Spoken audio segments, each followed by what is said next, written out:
Let's see. Large black man, Moscow. Well, it could either be Nick Fury or the ghost of Paul Robeson. Okay, go ahead. Take the hood off. Ah, damn, and I was hoping for a command performance of Old Man River.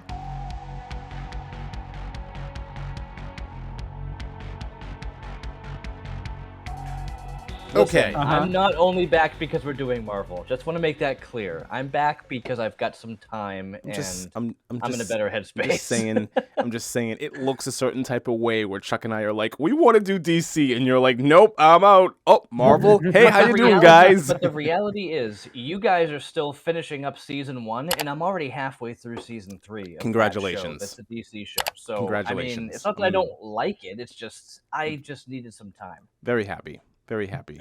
And what a show to come back on with. Really? Let me tell you. What a show. What a show for you to come back to. I just want to make one statement. This episode depicts the title of this TV series so well. It's so secretive that nothing happens. I would agree. Yeah. Samuel L. Jackson does a lot of sitting. Mm-hmm. That's a big theme in this show that he sits. Yep. He sits down. There was one cool part that I liked, and that was it. And it wasn't even it was like an effect. And that was, other than that, I was like, I actually tried watching this TV show 4 times, and I fell asleep the first 3. I can't say that I blame you. This is for an opening to like get you hooked in for like a pilot. This is really dry. Like, this is really boring. Lackluster. Yeah, a little bit. Yep. I mean, I don't even know where to begin on what to say. Like this, one good thing that I will say about this show is it really doesn't waste a whole lot of time getting you introduced. We know who Fury is. We know what the Skrulls are. We get the deal. He was in space. He's coming back home. Like, it does not waste any time explaining or taking 20 minutes to a half an hour to explain like the entirety of the MCU. It just plops you right in the middle of it. But it's kind of a catch-22 in my opinion, because it's like, I kind of do want to know why this one particular Skrull felt abandoned. I kind of do want to know what's been going on in space and why they were unable to find another home. I kind of do want to know, like, this here all of a sudden, why Fury is having an issue, like, mentally with, like, the whole blip thing, because when he was up in space, he seemed kind of happy, like when, right. you know, I got no shoes on. He has no shoes on.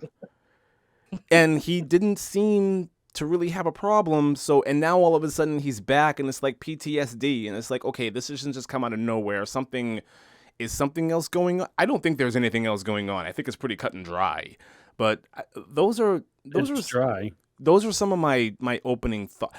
Another opening thought that I have, and I can't believe I'm going to say this because of the movie that we're going to talk about tonight, I just think Samuel L. Jackson is a little too old to be playing a role like this, where, you know, your lead is required to be like the action guy and everything that Fury has been like building up to this moment. And now we have a TV show where he's doing a lot of sitting and drinking. So it's, okay, this is our reintroduction to Nick Fury. Well, I mean, they did make comments throughout the entire episode that he's just like, he's changed. Yeah. Since the blip. Yes. And that's kind of what they're getting at, is that he's not the Nick Fury they once knew and everybody knew from both sides, you know, from allies to enemies. They're all saying, like, you're not the same dude. And we're all looking at it saying, yep, here he is, just sitting there drinking. Yeah. So, I mean, they're calling him out on it. It's not like they're doing it and not making it a point to call it out. Very true. So, I think they're getting at something. You know, it's hard to say because we don't know where it's going, because it's so secretive. Mm-hmm. Well, we do know where it ends up. Is Samuel L. Jackson loses his arm and gets kicked out of the window by one Sith, and then Director Krennic gets destroyed at the end when the Death Star blows up the planet. Mm-hmm. Oh yeah, that's it. Mm-hmm. This is riveting. This is a riveting conversation about this show. This show is fantastic. Let me tell you, this show. The one part I thought was cool is Martin Freeman, who plays Bilbo Baggins in The Hobbit.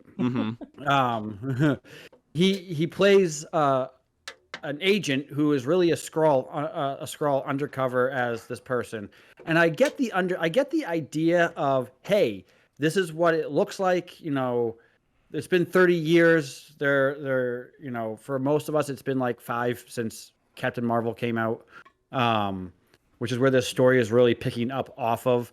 What makes this really difficult to attach to is when they made Captain Marvel and they introduced the Skrulls, nothing else in the MCU really points to it, except for that one scene in Spider-Man.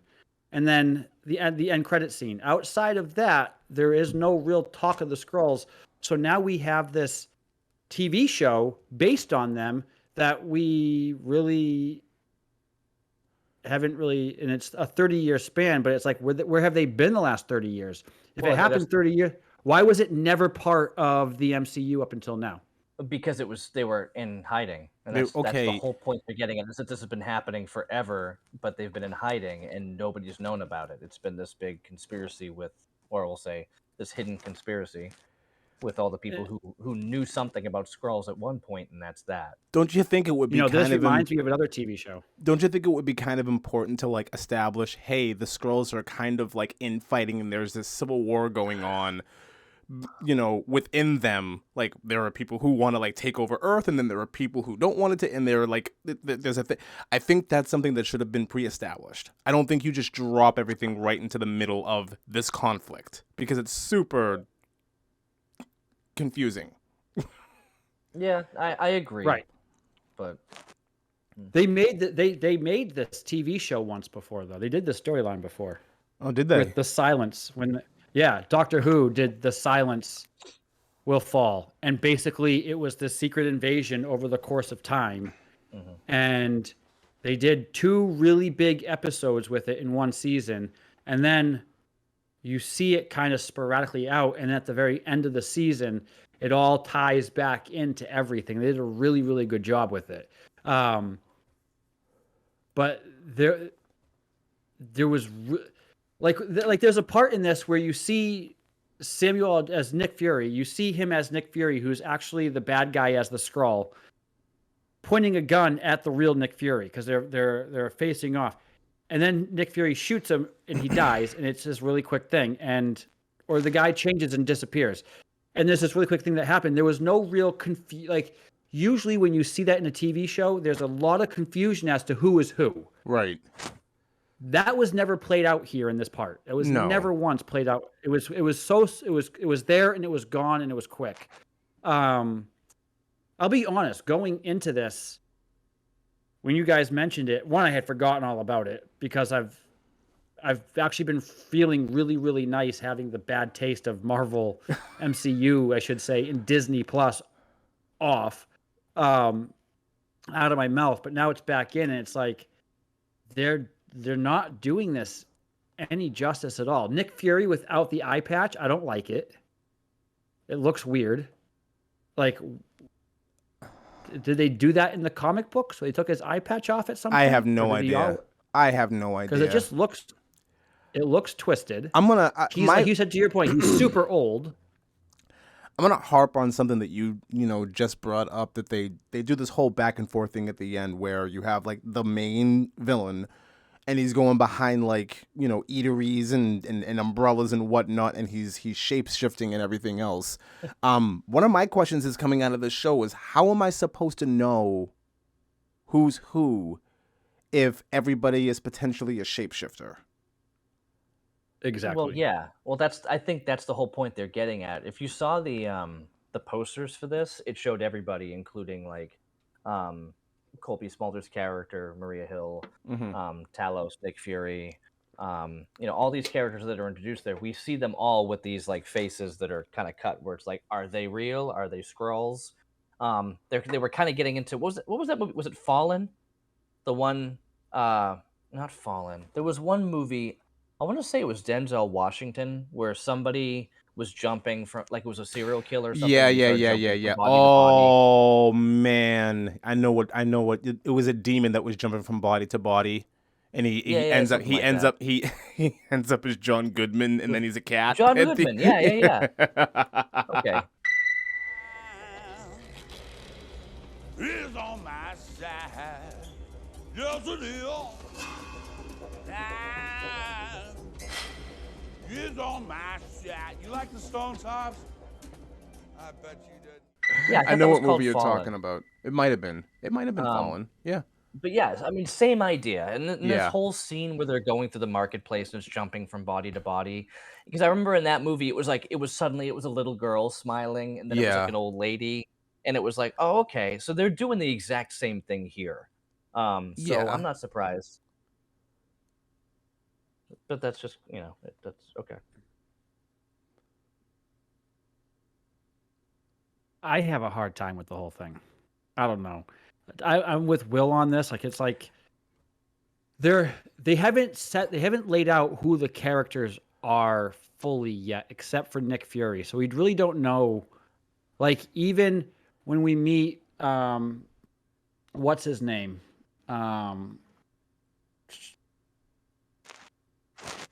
Talos. You Yeah. know, we meet him. He's a different character first. Then he's Talos. Then he's the Skrull. And it's like, I mean, they do a cool thing how they're taking people's identity on and they're like doing that whole brain thing where they're locking in the Take his cage. mind. Yeah. They're taking his mind. To me, this is going to be another way where they resurrect other characters. Of course. Oh, yeah. Of course. But we've been saying that, for a while now that they're going to resurrect characters. Right, but this is going to be, but they're going to do it. A Skrull will take over that person and it'll become that character moving forward. Well, I mean, it's kind of what they did in the Spider-Man No Way Home, right? Or not No Way Home. Far From Home. Whereas Nick Fury, like the Yeah. entire time, Nick Fury was Talos the entire Yeah. time. Right. Yeah. Will So Captain America come back as a Skrull?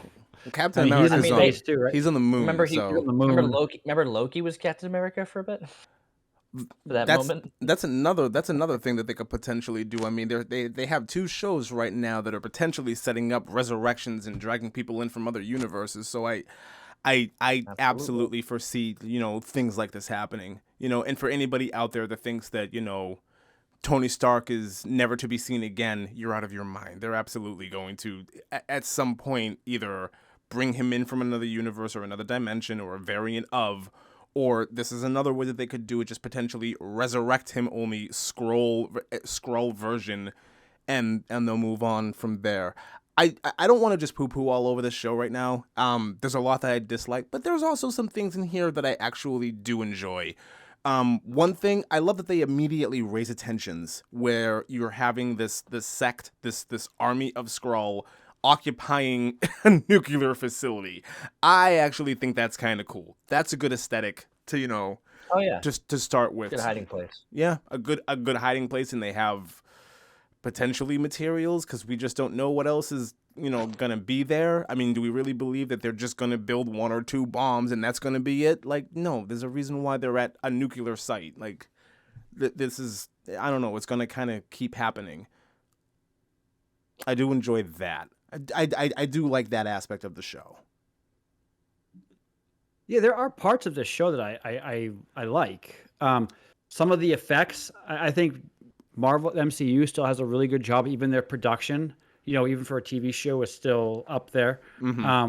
When in the beginning, when you see them going up the staircase, and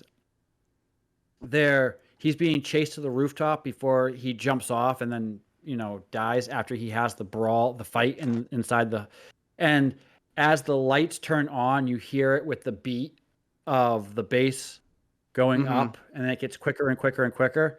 I thought that little effect was really, really cool. I really enjoyed that small little piece.